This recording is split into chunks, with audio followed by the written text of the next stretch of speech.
All right, guys. Hey, I'm going to be presenting today on the strategy teams, games, tournaments.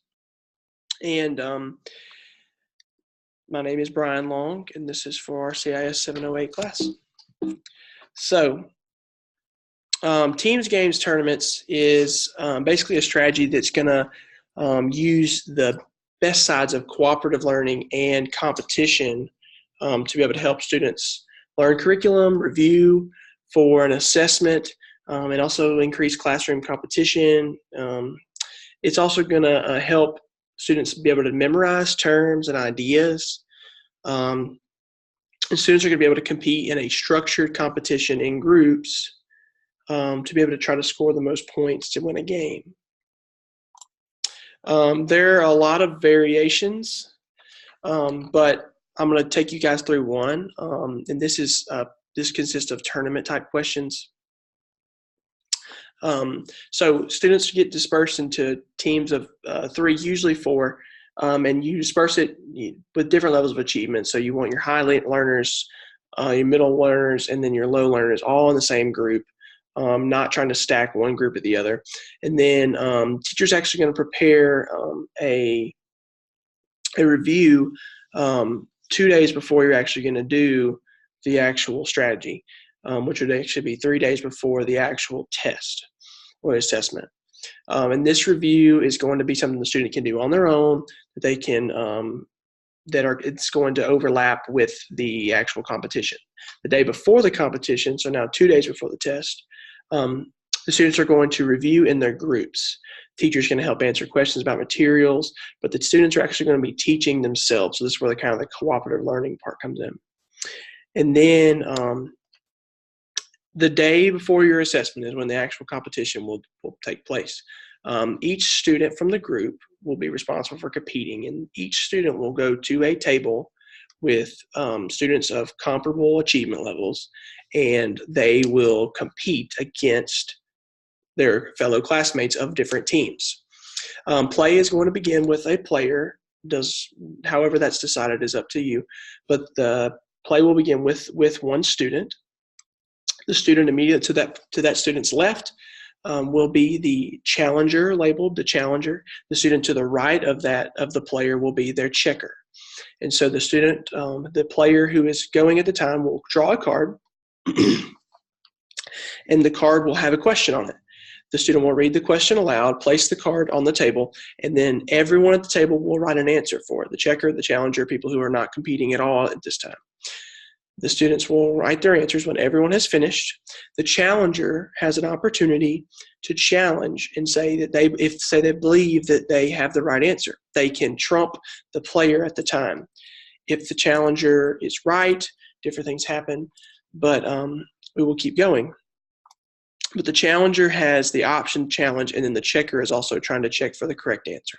If there is no challenge, the checker just reads the answer off. If the player is correct, he or she is going to keep the card, and they will get that point. If not, the card goes back in the deck, and the students are known about the correct answer. If there is a challenge, the challenger decides they do know the answer and they want to challenge the player, they must present that before the correct answer is read. If they get it correct, then they get to keep the card over the player. If incorrect, they have to give up one of their own cards and put back in the deck. If the challenger is incorrect, but the player is correct, then the player will get to keep the card because they answered correctly. If neither correct, the card goes back in the deck. Play is going to continue until a designated stop time is made, or they run out of cards. Obviously, they wouldn't have any more questions. Players are going to be scored, and this is what's different about it. Players are scored based on their place at the table. And this is going to be huge when we talk in just a minute. We talk about how students can feel in a competition, especially those who may not be as competitive or those who have low self-esteem problems or things like that. So an example of scoring, okay? Depending on the players at the table, this will be for a 4-player table. Students can be scored based on their points, based on their points that they got, their number of cards. And so the one who has the most If there's no tie at all, that person will get 6. The one with the second most amount will be at 4. Third would be 3 points, and then the lowest amount of cards will be 2. So every student gets points at the table. It's just whether they get between 2 and 6. And then there are different scenarios. If there's 2 students with the highest, then each one gets 5. So just because a student only gets a few, there might be some way for them to get more than 2 points, but they will get at least 2 points. So why this strategy, teams, games, tournaments, works. It focuses on review. So this is something that demonstrates mastery. That's why it's in the mastery section of our book. It also has questions that has verifiable answers. So when if you get into an abstract sort of answer that's more subjective, this does not work as well with those. And we'll look at that with the dashboard. It focuses on memorizing of information, which can be good and can be bad in some situations, but it does help students memorize certain information. And it also helps engage the students through mastery of the important content that they're going to be learning. It's very fun, engaging to be able to play this game, especially if you've got a bunch of it going on at one time. The students can be very engaged in this. So the first reason why it works is that it incorporates the best out of cooperative learning and competition.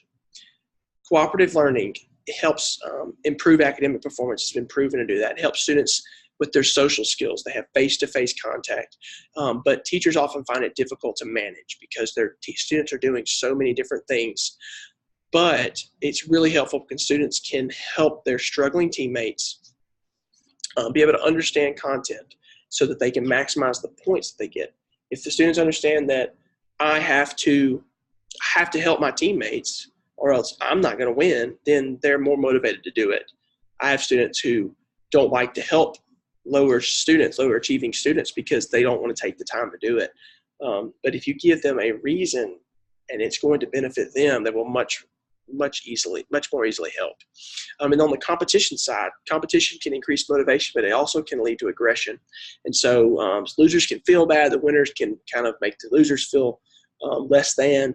And so when students are given the opportunity to compete, they can win at the table. They can win as a team. There are different ways that they can win rather than just, okay, I didn't get enough points in this round. As well as they're going to be competing against people that are comparable to their achievement level. So they have much more of a chance to get those ties and to be able to compete rather than going against someone who's obviously going to dominate the table. But TGT takes the best of both of these to be able to help students be social, that learn the content, and they're motivated. Number 2, TGT meets all the requirements of an effective cooperative learning strategy. So oftentimes teachers have a hard time with cooperative learning telling students that it's not group work, it's a cooperative learning setting. And there are 5 characteristics that TGT ticks all the boxes for.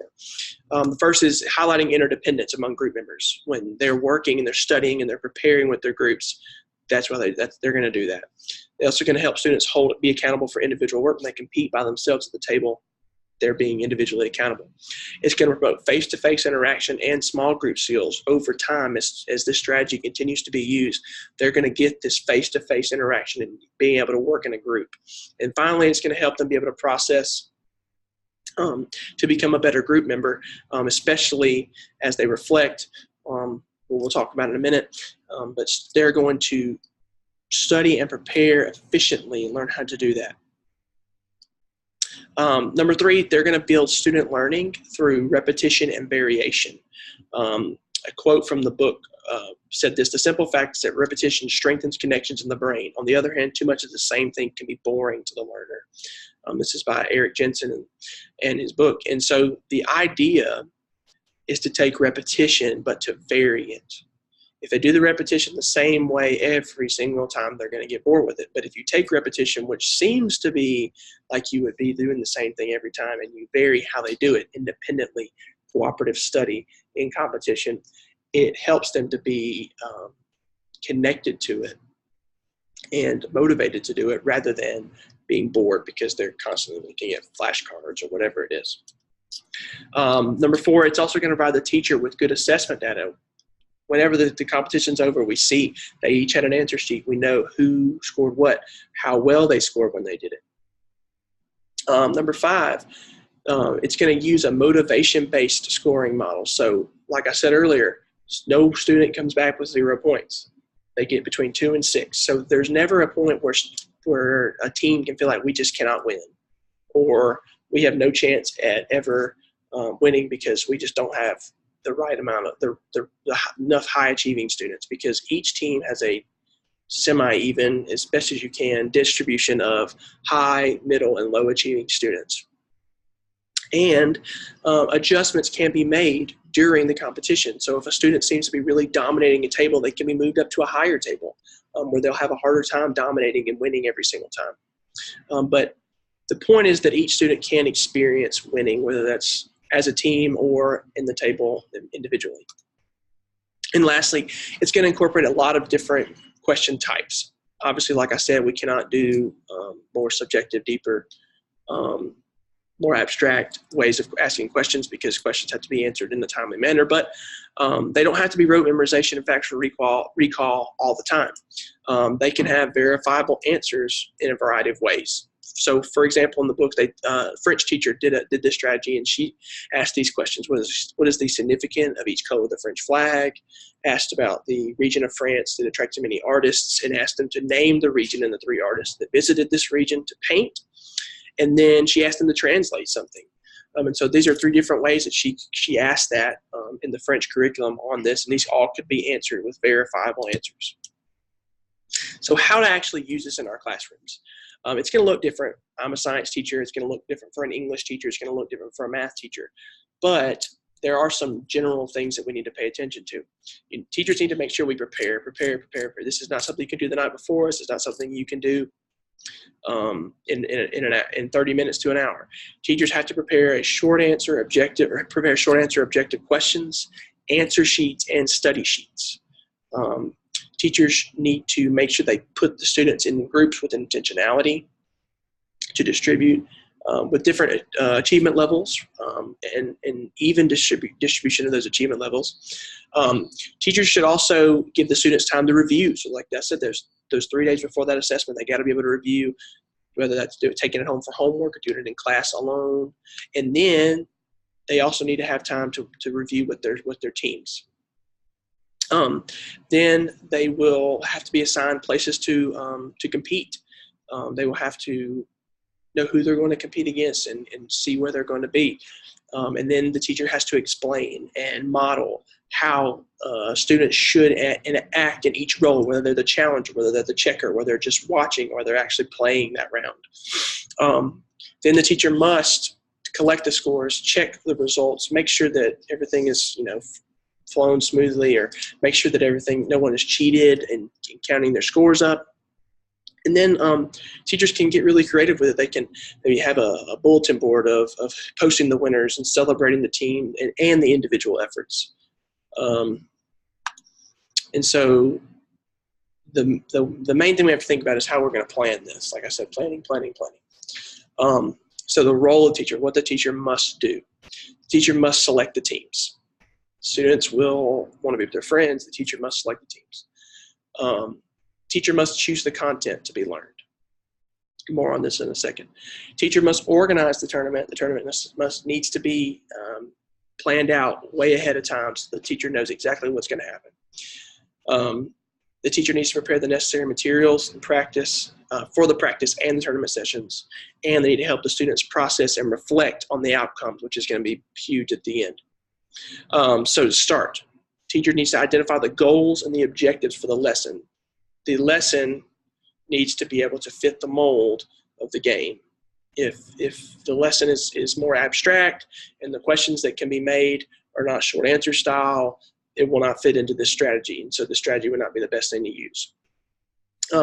Questions should be able to be designed to demonstrate memorization and genuine understanding. If all they're answering are these random facts about the lesson that don't really give you a full understanding of the concept, they're not really learning it. Teachers should also prepare 25 to 40 questions, which is going to take some time for the tournament. They also need to make sure they have a blank answer sheet for the students to fill out, and they need to have answer cards, which would be great for the checker, so they can pull the card out they need, check the answer, put it back, or keep it if they need it, instead of having a giant sheet where they could see the answers to other questions. Teachers should also make sure they have items to do, like I said, 3 days before. And these items actually should have about 50% overlap with the tournament questions. So some of them are going to be in the competition, some of them are not. And then finally, the questions should be balanced: high, medium, low level questions, not all difficult, all easy, because the test is going to be similar. So I did put some types of questions that the book showed, just to discuss and be able to give you guys some examples. So maybe you could talk about similarities and differences. What are 3 differences between fables and folk tales? You could talk about, you could give a riddle, you could demonstrate a procedure or a skill. You could ask the student to explain something. You could ask them to identify a pattern or complete a sentence. You could ask them to determine the validity of a statement. There's lots of different ways you could ask a question that would be verifiable. But it is kind of confined to that verifiable word due to the nature of the competition. Next, and it could be possibly one of the most important parts, is the reflection with the students after the competition. Students need to be given the opportunity to reflect on what happened in the lesson, how well they prepared, how they thought they did, but they also need to be able to be more comfortable with it, so next time when you do it, they can learn even more and be able to compete even better. In my own thematic unit, I'm doing atomic structure, and so I could use this strategy just basically the same way that it's explained, but you just putting my content into it. So I could give my students a review. It'd have to be on like day 2. They maybe would be able to complete it outside of class and bring it in for day 3, where we would actually review with their classmates, just because it's only 5 days. But on day 3, I will have the teams ready. They will be going in their teams with their groups, ensuring that they have a good mixture of high, medium, and low students. And then I will make sure as they're discussing with their groups, I fill in any gaps that their groups might have, helping them discuss and review and share their own knowledge that they've learned with their teammates. And then on day 4 of my unit, that's actually when the competition would take place to review for our assessment on day 5. Students would be able to compete, and I would have everything planned out as far as where they would go, what they would do, who would compete with who. And then on day 5, I would actually give my assessment, whether obviously it wouldn't be a test assessment, but it would be some way for them to do that. And at the end of that assessment, I would either verbally or have them on a piece of paper discuss their personal reflection with guiding questions on the strategy that we did with TGT. And so that's kind of the strategy. I wanted to show you guys the dashboard. I went ahead and made a dashboard just to show you what it looked like in the book, so that it would be easy to see. But with the unit design, it's really only going to fit with practice and application and assessment. It really does not work with introducing new knowledge or reflection as much. Reflection, I could say some, but not a whole lot. But it's really for mastery, what they've already learned. As far as the strategy, what kind of learners are engaged with this: mastery learners, learners who want to know the material, and then interpersonal learners who get to talk with people, and that's how the whole relationship cooperative learning thing, not so much of understanding or self-expressive learners. The facets of understanding: explanation is decent, about middle of the way, no interpretation or perspective. Application is higher, the highest of them all, and empathy and self-knowledge are also on the same level as explanation, being with that cooperative learning and the memorization part of it. What the skills that the strategy is going to build, it's really only going to build a few. Making sense of abstract academic vocabulary. You can learn vocabulary through this type of strategy. Analyzing demands of a variety of questions. There's, like I said, lots of different questions. There's two different reflect and relate ones. Construct plans to address questions and tasks and control or alter mood and impulsivity. Being able to be in a competition and get excited about something, but being able to control that excitement instead of just screaming in an outburst. How does the strategy incorporate the research on instructional effectiveness? Only a couple things. Helps reinforce effort in providing recognition. Has homework and practice, so taking that review home and working on it and then coming in and using that. And then cooperative learning, obviously, because that's very, very big. That's half the strategy. And then types of knowledge, declarative knowledge, the I know what, I know this, the memorization part of it, that's going to be huge. And there's going to be some procedural knowledge. I know how to do this, but that's a little bit more difficult to do, to be able to verify that. So here are my references, just the Jensen quote and then the book itself. I did find an article that was in support of this. I thought that was interesting, but that was in Bangladesh. But this is the TGT strategy. If you guys have any questions, I'd love to answer them. And thank you guys so much for watching this.